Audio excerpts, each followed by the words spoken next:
तुम्हाला सुद्धा अशा फिनिशिंगनी ब्लाऊज शिवायला शिकायचं आहे तर आज मैत्रिणींनो मी अशा तुम्हाला टिप्स देणार आहे की ज्याने तुम्ही अगदी बुटीक स्टाईल तुमचं एखादं साधं ब्लाऊज पण त्याला बुटीकसारखा टच देऊ शकता अशा काही फिनिशिंगच्या टिप्स। त्यामुळे व्हिडिओ हा नक्की शेवटपर्यंत बघा।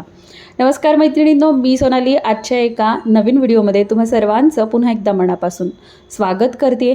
नेहमीप्रमाणे जसं मी रेग्युलरली तुम्हाला काही व्हिडिओमार्फत ट्रिक्स आणि टिप्स देण्याचा प्रयत्न करते तसंच आजच्या व्हिडिओमध्ये सुद्धा आपण बघणार आहोत की ब्लाऊजला फिनिशिंग देण्यासाठी ब्लाऊजचं स्टिचिंग किती परफेक्ट असायला हवं याचा कटिंगचा व्हिडिओ मी ऑलरेडी शेअर केलेला आहे। त्याची लिंक मी तुम्हाला आय बटनवरती देते, म्हणजे ह्या व्हिडिओच्या डोक्यावरती। सो नक्की जाऊन तुम्ही आधी ती चेक करा, जेणेकरून तुम्हाला जर का परफेक्ट फिनिशिंग जमलं तर परफेक्ट कटिंगसुद्धा जमायला हवं आहे।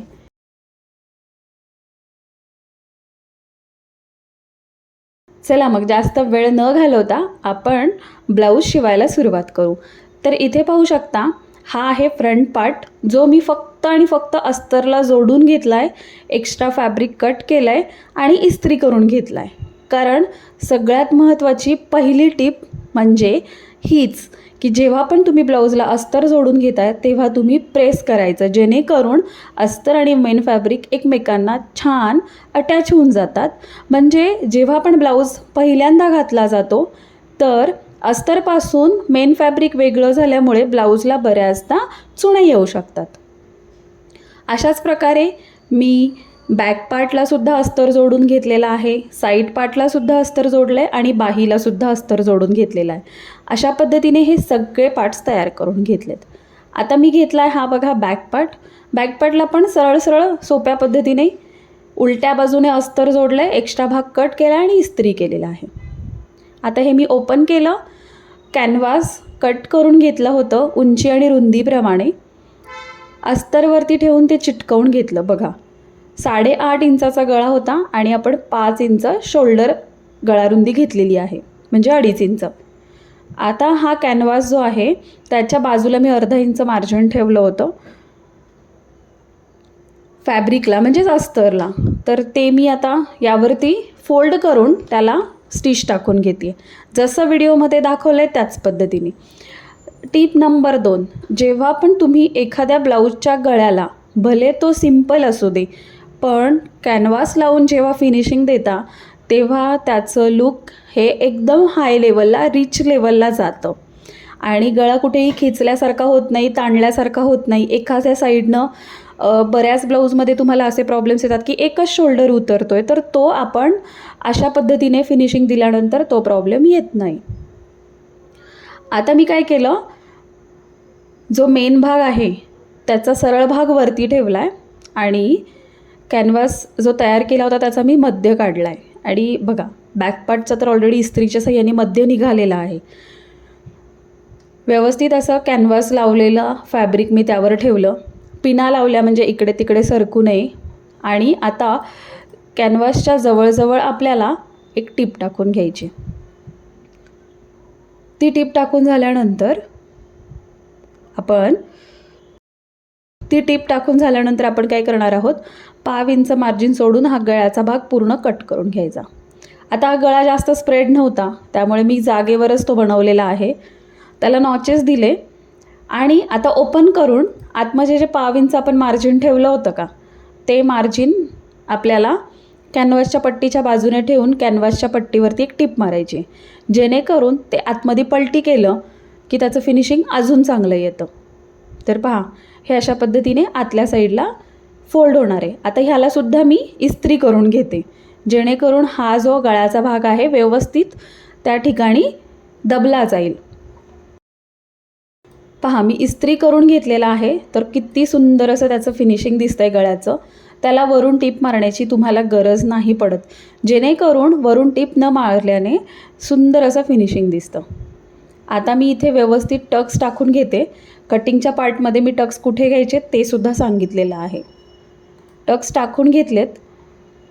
आता ह्याला आपल्याला लावायची कमरपट्टी, कारण आपण खालच्या बाजूने कुठेही कपडा फोल्ड केला नव्हता। तर 2 इंच उंचीचा आणि कमरे एवढा रुंदीचा मी इथे पट्टी तयार करून घेतली आहे. ती एक साईडला अर्धा इंच फोल्ड करून टीप टाकून घ्यायची. ही सुद्धा तुम्हाला फिनिशिंगनं जोडण्याची पद्धत मी दाखवते आहे. टीप नंबर 3. कारण जर ही पट्टी तुम्ही फिनिशिंगने नाही जोडली तरीसुद्धा तुमच्या ब्लाऊजचं लुक बिघडतं. आता ही पट्टी जोडताना अर्धा इंच मार्जिन आपल्याला घ्यायचं आहे. तर सरळ भागावरती सरळ पट्टी ठेवायची आहे, अर्धा इंच मार्जिन कवर करायचं आणि जिथे टक्स आहे आपण बॅक साईडला पाठीमागच्या भागाला 2 टक्स घेतलेत.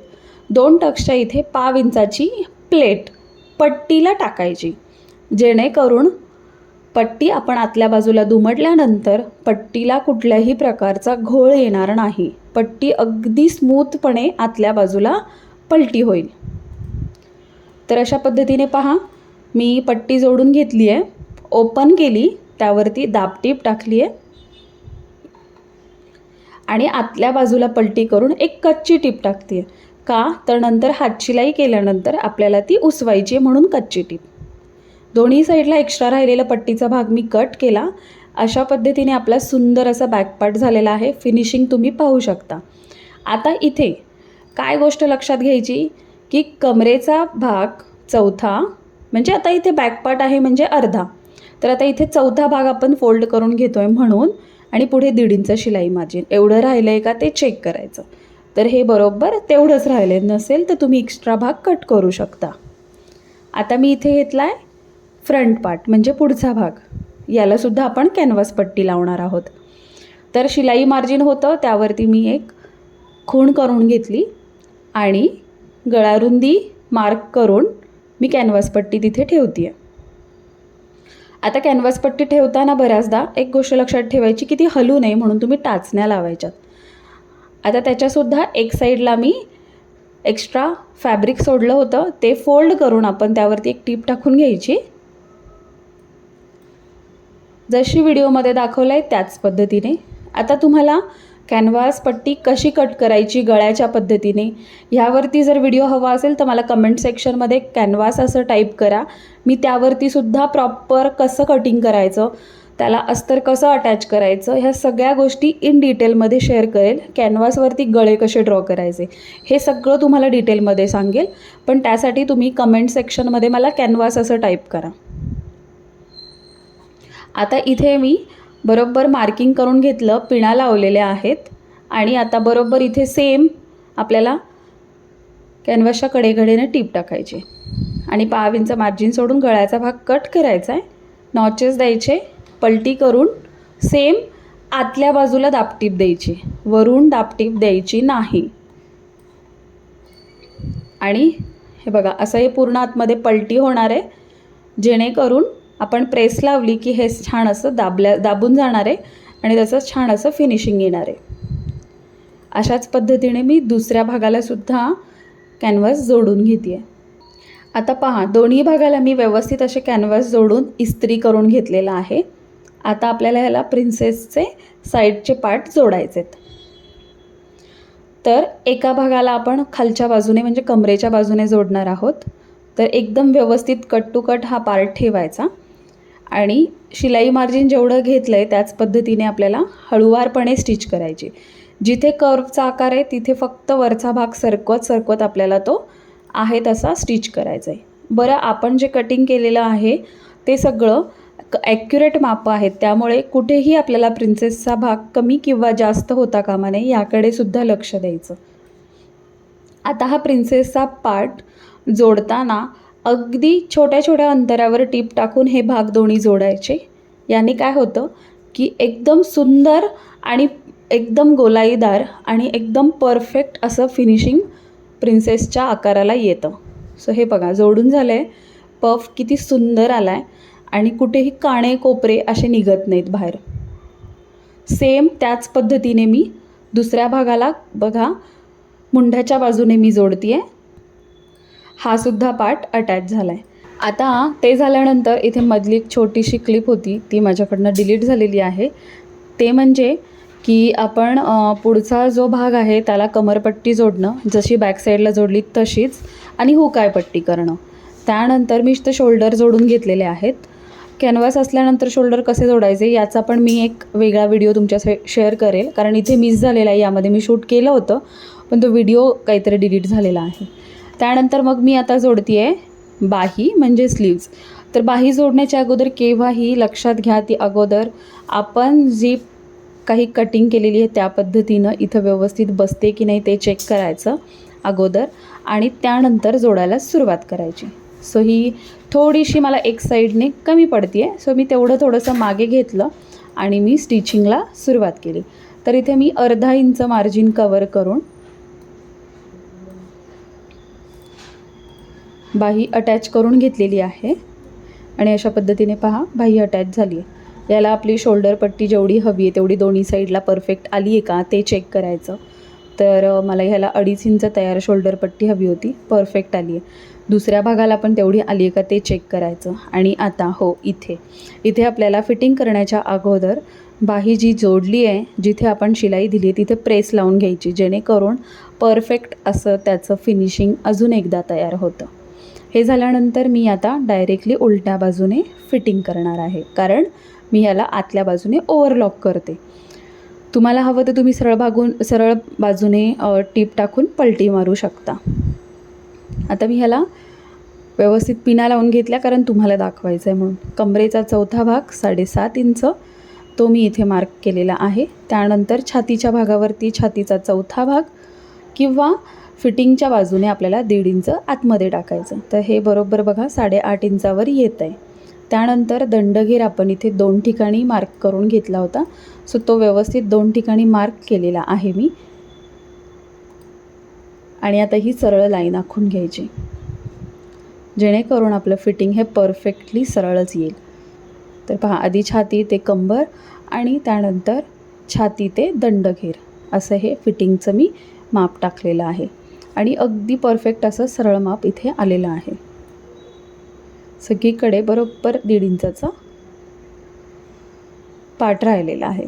तर आता ह्यावरती मी एक टीप टाकून घेते आहे आणि त्यानंतर त्याच्या आतमध्ये अजून आपल्याला एक फिटिंगची टीप टाकायची, जेणेकरून इन केस फ्युचरमध्ये कस्टमरला जर ब्लाऊज टाईट झाला तर तो उसवल्यावरती परफेक्ट होऊन जाईल. तर मी अशा 2 टिपा टाकून घेतलेल्या आहेत आणि सेम पद्धतीने मी दुसऱ्या बाजूने सुद्धा फिटिंग करून घेणार आहे. तर हे पार्ट मी ओपन करून दाखवते आहे की मधले जे भाग आहेत ते एकदम कसे प्लसमध्ये तयार झालेले आहेत आणि सुंदर असं याचं फिनिशिंग आलेलं आहे. आता ह्या इथे मी मध्ये हुकायपट्टीच्या इथे सुद्धा एक टक्स टाकलेला आहे, जेणेकरून ब्लाऊज पफमध्ये छान असा परफेक्ट फिटिंगला बसतो. सो ह्यावरती पण मी अजून एक छोटासा व्हिडिओ बनवेल, जेणेकरून तुम्हाला डिटेलमध्ये माहिती मिळेल.